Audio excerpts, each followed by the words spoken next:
space, a matter of time. Everybody, welcome to Rolling Hills Church. We just started this last Sunday, a brand new series. You should ask that, but a lot of times questions like this can feel a little bit scary because they open up answers that we may either not want or not understand, or we haven't been living by those answers. We've been asking the question, but we've been answering it with other things. And so today we continue on in that series. Why was I born? Here's what it says in Psalm 138. Here's what the psalmist writes. The Lord will work out his plans for my life. The Lord will work out his plans for my life. For your faithful love, O Lord, endures forever. And then he adds something. God will work out his plans.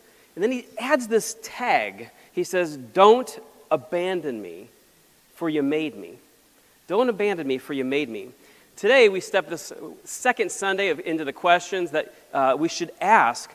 But all the other questions, predominantly the questions that we're going to see over the course of the summer, they're big questions. They're questions about truth, about God, about how the universe works, where we fit into it in large ways. They're more conceptual questions, questions that are not simple necessarily in their design or simple in their answer.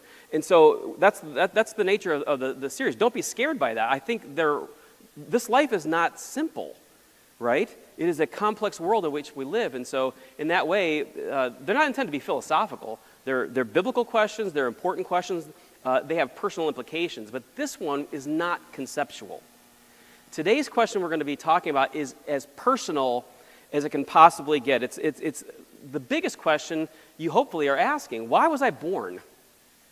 Why was I born? Pastor and it turns out to be a best-selling author, a man named Rick Warren. He's long been an authority. He's looked into it as a pastor because he cares about human nature. He understands human nature. He's looking at people. And so he's asked this question about purpose and how people live by purpose, live by God's purpose or other purposes. And he was weighing this out actually in his book, Purpose-Driven Life. He was wondering what drives people. And oftentimes the thing that drives us, we may not even be aware, it's going on behind the scenes in our heart, behind the scenes in our soul. And he conjectures that there are 5 major drivers, and instead of living by God's purpose, his truest purposes for us, a lot of times we're driven by 5 other things. And here's what he listed, these 5 dysfunctional purposes that are hard on us, that drive people. He says the thing that a lot of times people get up, and without even knowing it, they're living by guilt. They're living for guilt, around guilt, because of guilt. If it's not that, it may be resentment. They are angry about something. They're angry at someone. We talked a little bit about that, actually, how sometimes children who've been raised by a father that they don't think has acted anything like the authority in their life that he should have, has not acted at all like God. They have its implication. A lot of times you'll find people who are atheists, which we mentioned last Sunday, because they have a really rotten relationship with their dad. And so people walking around with resentment, with anger, and they don't even know why it's driving now everything that they see about the world. Other people are driven by fear, others by materialism, and still others the need for approval. And these are such big ideas, but they're very, very personal because, let's put it this way, if you are human, you are fallen. There's a fallen nature in all of us. There's something that's broken, that got cracked. We were built and made in the image of God to start perfectly. We'll talk about it today. But there's something that's broken in us, and the thing that is most broken in us probably has something to do with one of these 5 things. You will do your job today for your own self if you begin to say, what of these 5 things is it possible that may have been driving how I see the world, how I interact with God, with any other people? Which of those 5 things that might be the most broken in you? So, and wherever we are, down whichever one of these paths that we might find ourselves, is likely what is coloring our life. When you woke up this morning, were you happy you did? Were you excited about the day ahead of you? Did you have concerns about the day ahead of you? Did you have concerns about the week that's ahead of you? Why? What was going on? The way that we see the world, the way that we're thinking of God, the way that we see ourselves is coloring the way that we experience the world. And while emotionally, we may have some kind of perception that something in us is a little bit off, it's possible that we could be completely oblivious to the fact that these things, one of these things, may actually be driving how we see the world. There's a novelist, she's controversial, but she says something pretty wise here. Her name is Anais Nin, and here's what she wrote. She said this: how often do we really see things as they are? She says we see them as we are. How often do we see things as they really are? We actually see them as we are. And that is because the way that we are looking, what we're looking for in the world, what we're expecting out of the world, what we're expecting out of God, out of other people, out of ourselves, this is how we wake up and how we live each day. And when we're living in a dysfunctional set of purposes, it's what comes out of it. So what do we got to do? Because it's one of those five has got to be true for you. I know it's got to be for me. What do we have to do? Even the person who's been following God, you read your Bible every single day, you went to church every time the doors were open, your whole life, there is still something that is cracked in us, that God's still redeeming, to change the story in that and to rewrite it with his truth and his spirit and his love. And so what do we have to do? Well, we got to stop and we got to talk to the Lord. We live such busy lives, such busy lives. We need to look within. We need to have a mirror up to our... And so the fact that you're here is a sign that matters to you.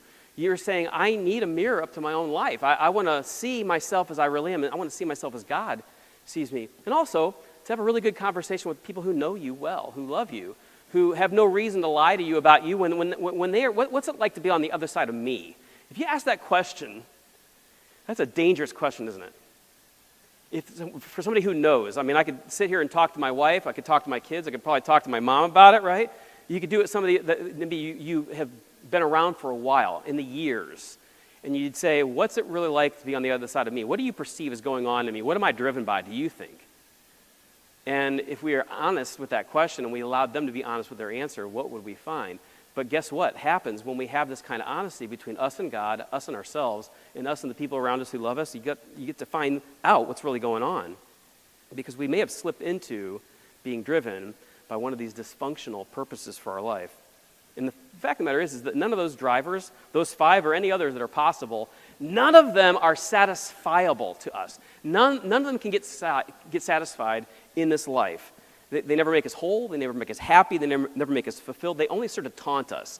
Those questions, if we're trying to answer them, the desire to see that thing satisfied, it will only taunt us and make us think, in fact, the longer we go in life, the less we think God is involved, and we think that this question is. It's unanswered, and so where is God on that question? But God's not trying to answer that purpose. Does that make sense? He died for that. That was his answer to that quandary. Because you're not asking that question because something's so great. You're asking that question because something is so bad, right? That's why we ask those questions. Why does a materialist get up? They want more. Guess what? God's not answering that question. He answered because it's a brokenness, it's a sin, it's a fallenness, it is something brokenness. He answered that question not by giving us more. What did he do? He came and gave us himself. You see? So he's not trying to answer that question other than with himself.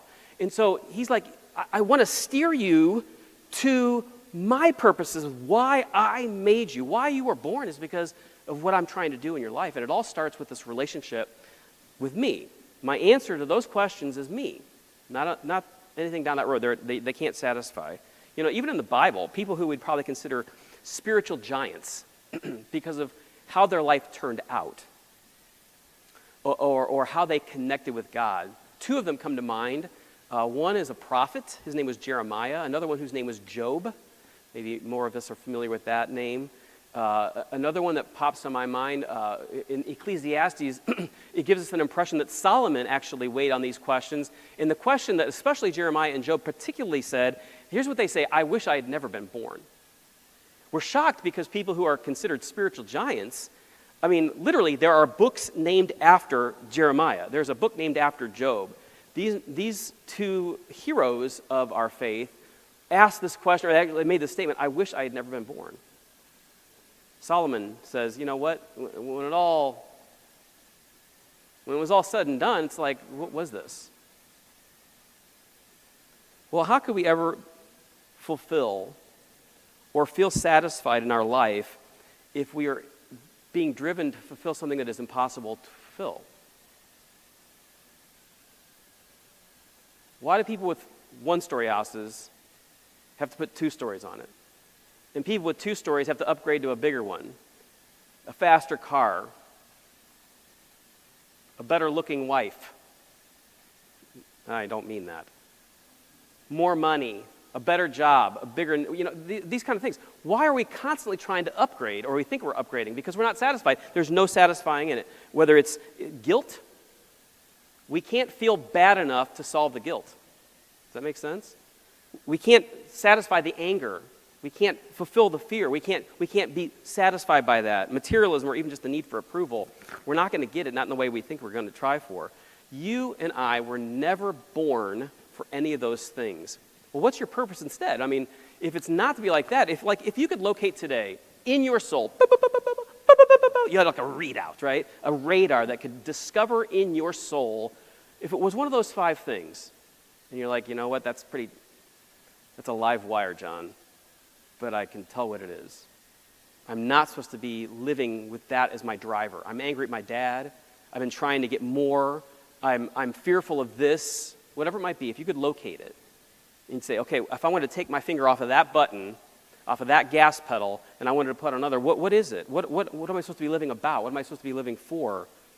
People strive their whole lives to excel or to get on top of something, right? To be good at what they do. Their purpose and identity is often tied to what they do, what they've done, or what they're setting out to do, right? It's why when we meet people, if you're at the airport, right, you're talking to somebody that you've never met before, invariably the second or third question probably is this: well, what do you do, right? What do you do? What's your job? What do you do? Because one, it's a safe space, right? Because we all have probably some kind of answer to that question. Well, I went to school for this is the job I'm in, blah, blah, blah. We understand how to answer the question, what do we do? When was the last time a stranger came up to you? First time you ever talked to them, or you talked to them and you asked them this question: why are you alive? Can you imagine? Why were you born? Do you think they would take that question well?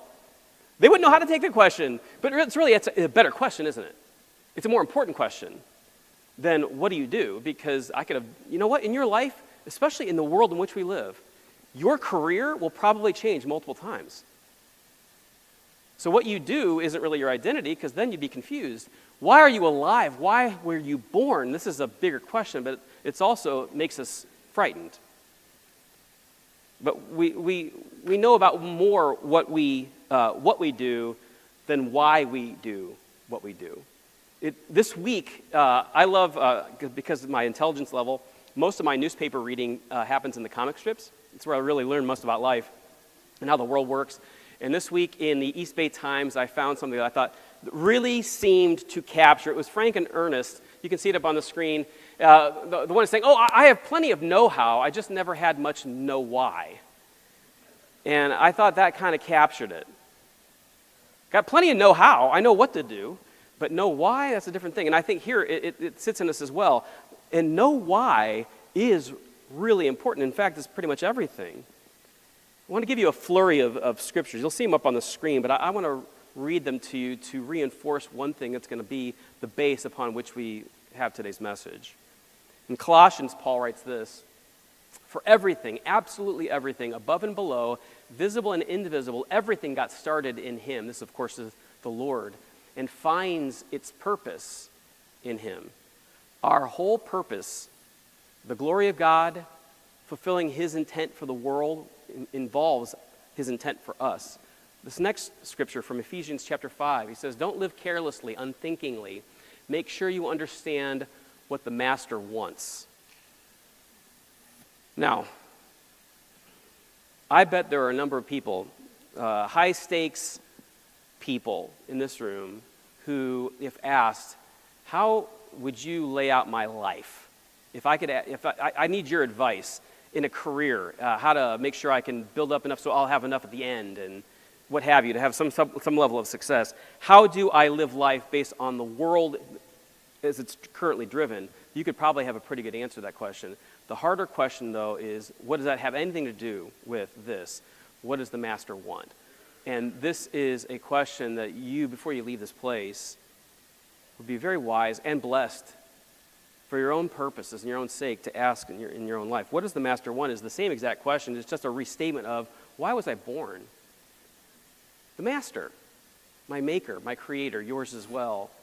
The glory and the relationship within the creator and the created. He made you perfect.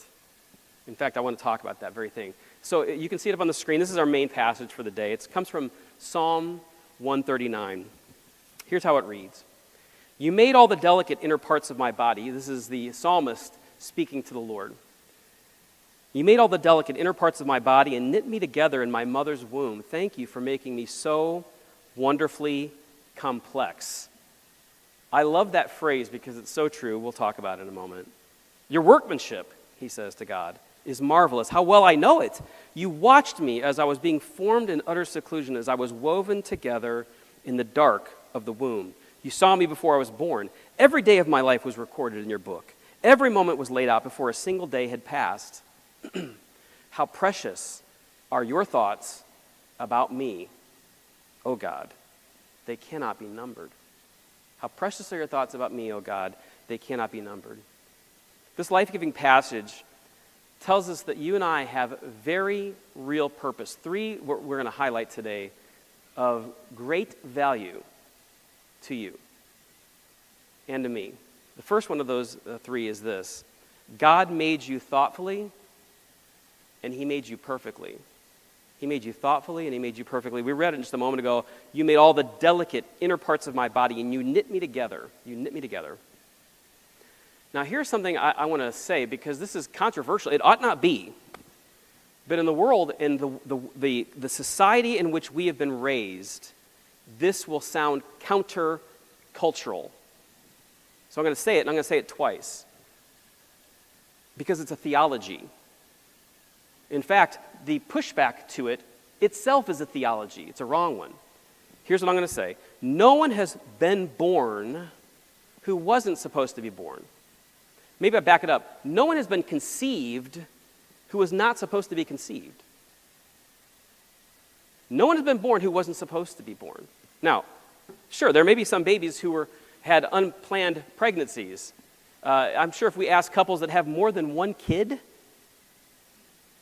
I'm not going to, call you out, but we know about it in our family. We've had a couple of unplanned pregnancies, but that didn't mean that God didn't have a plan, right? In fact, some might even say that they would have potentially had unwanted pregnancies. And I understand that there's stories there, right? I don't mean to be indelicate or insensitive to real stories. But with God, he says that there is no child, there is no person who is unplanned by him or unwanted by him. No matter the difficulty, no matter who our parents were, no matter how it all happened, some can happen in terrible circumstances, right? But with God, God's still writing a story. God thoughtfully designed how he would put a soul at the moment of that conception, how he was going to match up this soul with that body. And God was thinking about, just like he talks about in the psalm there, he's thinking about our looks. He's thinking about our DNA. He's thinking about your height and mine, right? He's thinking about how straight your hair is or how curly it is, the color of your skin, the color of your eyes, how your smile was built from the ground up. He made that just as he desired. In fact, you know what? Turn to two people there. Show them the smile God first made. Well, you just turn to somebody and show it off. What God, you are God's handiwork. Smile for somebody. Back row, you can do it. Look at not me. Look at them, right? Look at the people next to you. God built the smile from the ground up. There's so many of us that are walking around that actually it's been a while, right? It's been a while since we remembered to smile or why we had a reason to smile. I'm not saying just ignore difficulty. If you're in a heavy season of life, I understand it. But God made you. He's thinking about what your hands could craft. He was thinking about what your future physique could do, what you could lift at one point or another in your life. He was thinking about what your mind could conceive or what your soul could dream up. None of these things were left to chance. None of this stuff was random. God made you perfectly. And that's a marvel. That's a deep encouragement. They're a part of a plan for you, and they're a part of a plan for other people as well. He made you perfect for the world in which he was planting you just at the time he did. And we see it even in Isaiah. God says this, I am your creator. You were in my care even before you were born. He has been involved since the beginning. Second thing, so not only one, does God make you and me thoughtfully and perfectly. Two, God planned your life with all its complexities. So sit for a second. Before I finish the second half of this statement, I want you to think about all the things that are hard and beyond your ability right now in your life. Something you got to answer, an email tomorrow, a conversation with a boss, an investor, a spouse, things that are well beyond your control. You couldn't just hustle it. You may not know how to deal with it. You don't want to deal with it. Think about all the complexities of your life today, and then multiply it times all the days of your life. God planned your life with all its complexities by creating you with wonderful complexities. He made you like that. He said, thank you for making me so wonderfully complex. Your workmanship is marvelous. How well I know it, the psalmist says. You saw me before I was born. Every day of my life was recorded in your book. Did you know that you are in a book God's been writing? You are a what's the thing the kids are saying these days? You got main character aura. What's the saying now? Is that somebody help me out? We have no people to know this. You got a main character vibes, right? You got main character vibes. And look it up on the internet after church tonight if you have no idea what I'm talking about. You have main character vibes in God's writing a book that includes you in it. You have a complex part in that. Your part is complex, wonderfully complex. And if someone is thinking that they are feeling purposeless, hey, I love you. That God has you here today. This is a sign of his complexity, that he got you here just this day and in just this way, just the way that you feel right here, right now. God knows what he is doing. He knows how to run a complex universe. He knows how to make a complex you. And it's wonderful. It's a wonderful thing. But if you are feeling that, it's not because you have no purpose. It is because you may have lost track of the plot of God's book, and your story in it, and your part in it. You were made, friends. Don't leave this place without taking this, letting it saturate well beyond your ears today. You were made in the very mind of God.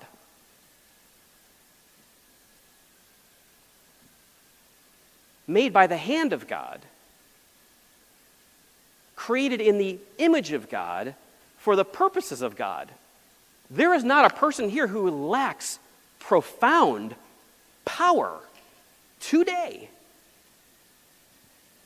God thought about exactly what he could do in your life, in the lives of other people. You are the most powerful person you know. And you will never lock eyes with another person who is not also the most powerful person you'll ever know. Why? Because every single one of us have been made from the mind of God, by the hand of God, into the image of God, for the purposes of God. This is a power-giving reality, and I want to encourage you with it, especially those of you who are walking in today that do not feel that way at all. You should. Because if that's not a doozy of a gift in life, I dare ask, what would be? To be made in that way, that thoughtfully by God, what else could be rich? What on earth or in heaven above could be more powerful or more blessing than that simple thing? The fact is as well, this whole idea of God knowing these things. How do we think about that? Well, I'll just simply say it this way. If steam would come out of your ears trying to think about, calculate, how could God know everybody's life and have them all layer upon one another, right? Have all of that happen just as God thought about before the universe. And at the exact same time, the same person, David, who wrote those words, also said at the end of Psalm 138, these chapters, these Psalms connect. I'm reading you from Psalm 139. In Psalm 138, he says, I know you're going to keep your plan for me. Please don't abandon me. You made me. Well, now, wait a minute. Which one is it? Is it that God has this perfect plan? Or are you worried that God doesn't have a perfect plan because he's going to leave you high and dry? So you're left with this question is, how does all this work? Don't worry about that. Worry about this. Are you with me? Amen, church? Are you ready with this one? Every day is sacred. That's all you need to know. Every day God has an ordination upon it, an ordination upon you, an anointing upon you to live that day. You don't have to worry about how that would work because guess who you are not, and nor am I. None of us are God. None of us know how any of that would work. But we can still pray just like he does. God, I know you have a plan for me. Please don't leave me. I can only live this day and have its sacredness and its divinity lived out for you, by you. I need you. And so I'm going to live this day towards you, God. Every day in all of God's book, every day is sacred. It ought to wake us up. You know, you and I receive 28,835 days on average as Americans. Did you know that? If you are beyond that, bless the Lord. Did you know that? Bless the Lord. It's 79 years and something, right? So if you're beyond that, you are superhuman, all right? We applaud you. But the average person lives 28,835 days. Every one of them sacred. Some of them may have more simple purposes, right? But it doesn't mean that they're less powerful or less important or less sacred or divine. They are. We don't have throwaway days. And this is hard. I tell you, the preacher needs the preaching on this one. I'll be honest with you. There are days when I wake up and I feel like it has less power in it than the day before or the day that's coming. There are days when I wake up and think, this day doesn't feel the same way it did when I was on a mountaintop. That's a day. Can we do every day like that one? Where you're clear, where I'm feeling like life is going this way, right? There are days that do you wake up like that too? Maybe you do. Of course, every day can't be a mountaintop day. We get 28,835 of these, and they're all sacred. None of them are throwaway to God and his plans and his purposes for our life. Third and last, God is thinking countless thoughts about you. He said, the psalmist said, how precious are your thoughts about me, O God? They cannot be numbered. God is thinking about you. That is a marvel. That is an absolute marvel. So this particular verse and questions around it, actually, during our first week, as we do our membership course called Join God here at Rolling Hills. The very first week, this passage is read by the people who walk through the daily readings. And the question is put to them, did you actually ever think about that? And two, what do you think God is thinking about you right now? Now, this right here would be life-changing. And it's interesting how when we go through the group and people read this particular verse and then they get asked that question, what do you think God is thinking about you right now? I have never had somebody who talked about that and just said, it's not that big of a deal. It kind of rattled them. Because they weren't thinking about God thinking about them. They're just thinking about God thinking about the world, as if he's trying to keep countries apart that are fighting, or economies in play because it's hard in life if it doesn't happen, or how to feed everybody, how to keep the sky from falling, or da-da-da-da-da-da. They're thinking about things globally instead of thinking about things personally, which is where God works from. He does not work from globe in. He works from in out. And so this whole question of God is thinking about his thoughts about you are without number. What do you think God is thinking about you right now?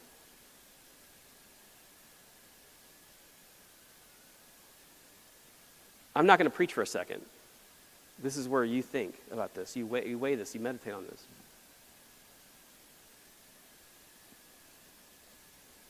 What do you think God is thinking about you right this very second?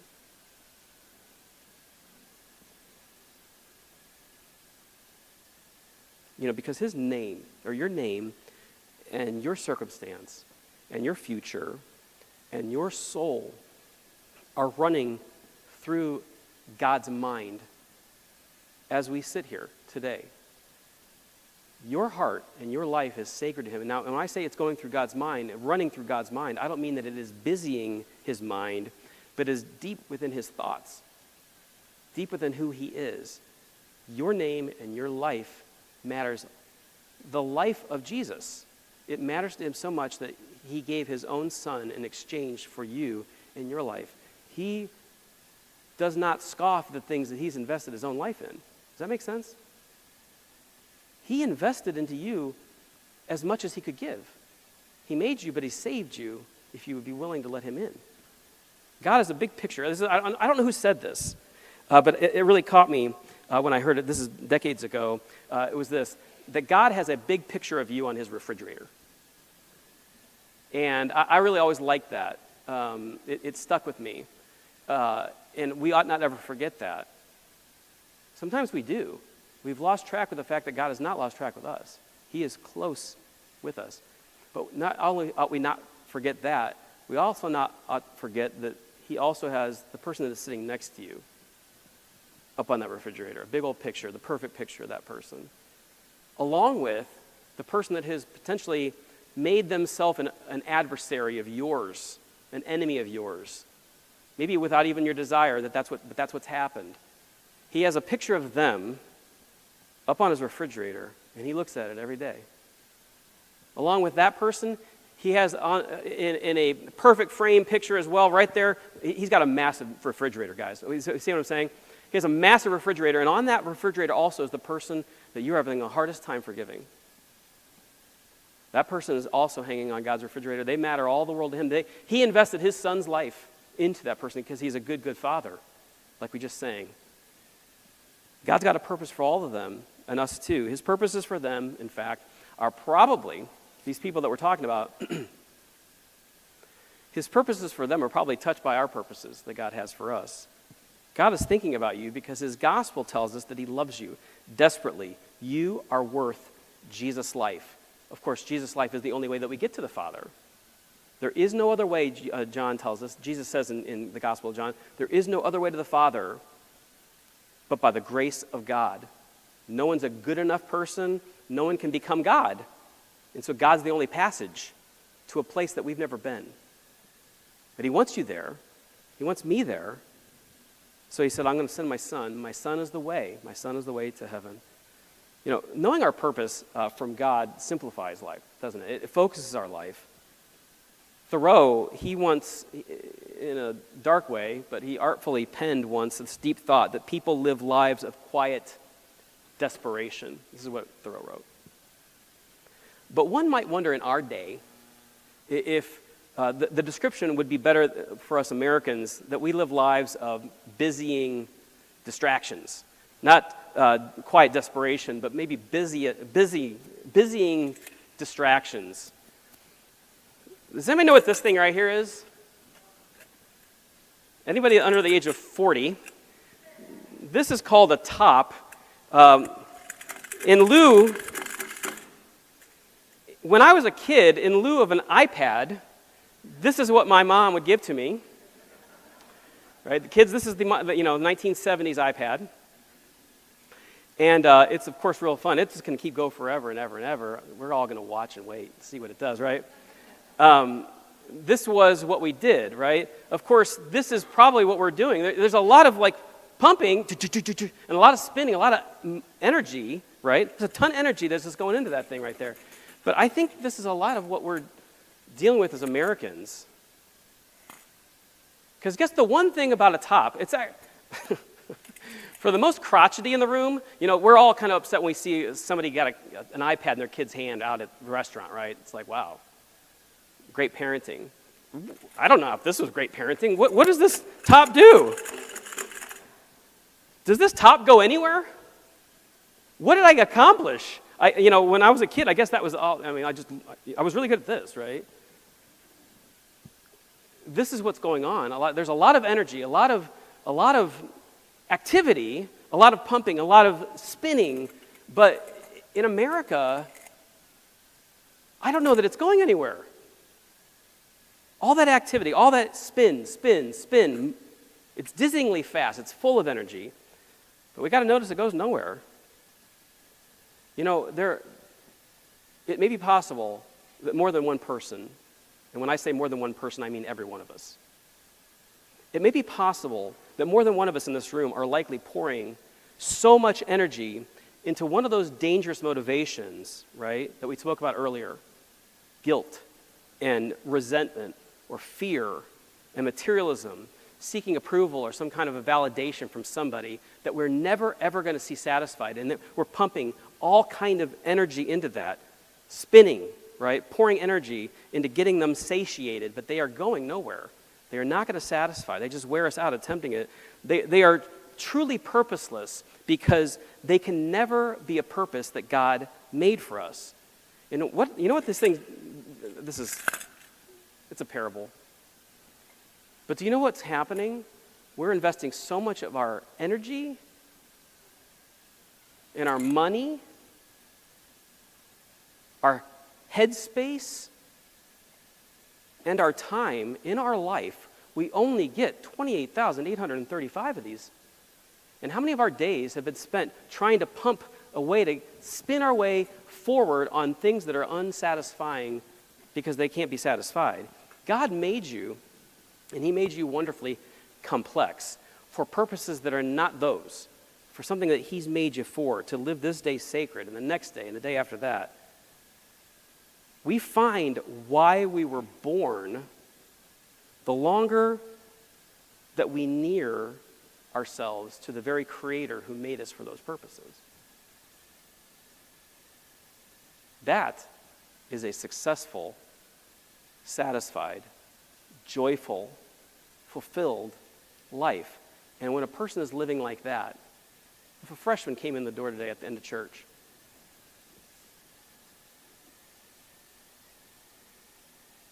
they're getting ready. Their heart is starting to get formed up, right? They can see the world a little bit more than they could when they were kids. And they came up to you and they said, you tell me, for what purposes was I born?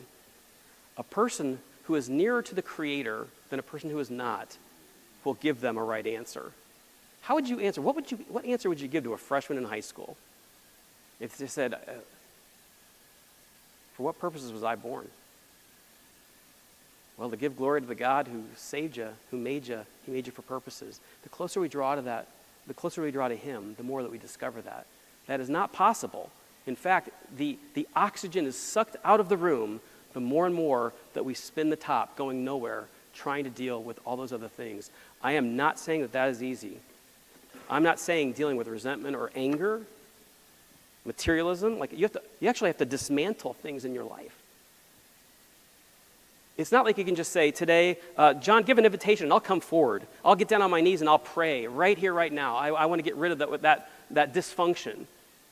That is like 0.1% of that decision, right?